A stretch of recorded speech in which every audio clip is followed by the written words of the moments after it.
operations manager na nagsisimula pa lang, there's no room for mistakes.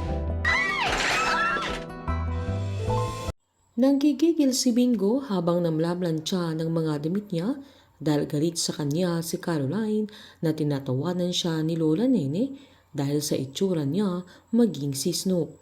Sinaad ng kaibigan niya na ganun talaga ang mga babae, minsan sala sa init at sala sa lamig na baka ganun talaga si Caroline.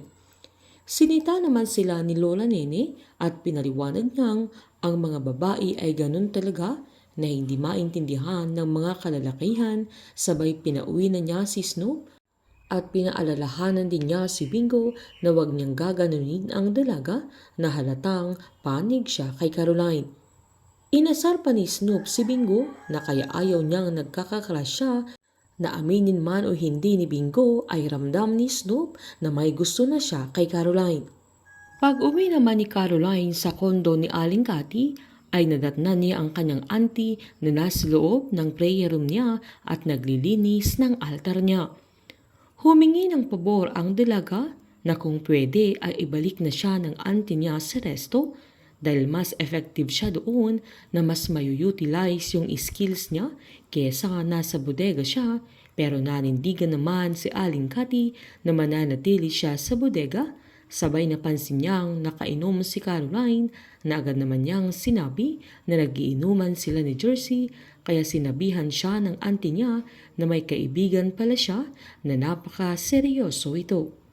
Habang sa pagpunta naman ni Caroline sa kwarto nila ni Irene ay sinubukan niyang buksan ang pintuan ng kwarto na kabilin-bilinan ni Aling Cathy na wag nilang bubuksan, pero may napansin siya sa may bintana ng kwarto nila ni Irene kaya agad-agad niya itong tinignan at laking gulat niya nang may patay na itim na ibon sa mismong tapat ng bintana nila na kinatakutan niya dahil ganun din ang nakita niya noong namatay ang mama niya.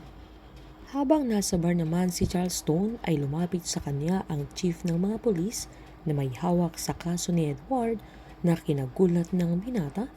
Naginiit naman ng pulis na gusto lang niyang maging magkaibigan sila, pero nanindigan si Charleston na hindi mangyayari ang bagay na yun, pero mas inasar siya ng pulis at sinabing gusto niyang maging safe ang lahat at wala nang mamamatay dahil hindi pa niya nahuhuli yung killer at naniniwala siyang nasa paligid lang ang pumatay kay Edward.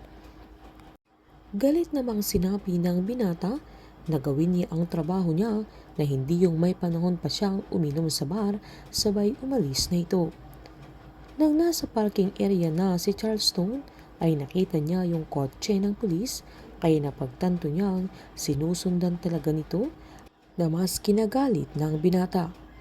Habang susubaybayan din ng mga pulis si Liv na dating nakarelasyon ni Edward na mismong best friend ni Bettina, na hindi alam ng dalaga na susundan na siya ng mga pulis at makikita sila ni Bettina sa palihim nilang pagkikita.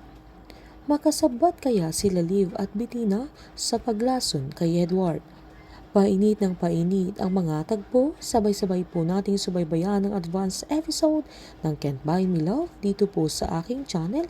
Patuloy lamang pong manood at mag-subscribe para ma-update po kayo sa mga susunod na episode. Marami pong salamat.